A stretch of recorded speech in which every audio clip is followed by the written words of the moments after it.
Hi అండి అందరికీ welcome back to our channel it's my world. ఈరోజు మనం కుక్కర్లో సూపర్ టేస్టీ టమాటా రైస్ ఎలా చేయాలో చూద్దాం. చాలా ఈజీగా తక్కువ టైంలో రెడీ అయ్యే రెసిపీ ఇది. వీడియోని పూర్తిగా చూడండి.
వన్ గ్లాస్ రైస్కి 2 గ్లాస్ వాటర్ అనేది యాడ్ చేసుకొని లిడ్ క్లోజ్ చేసి 2 విజిల్ వచ్చే వరకు టమాటా రైస్ని ఉడికించుకోండి.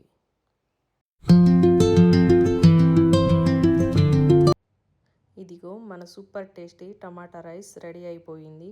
మీకు వీడియో నచ్చితే లైక్ చేయండి. మరిన్ని టేస్టీ రెసిపీస్ కోసం ఛానల్ని సబ్స్క్రైబ్ చేయండి.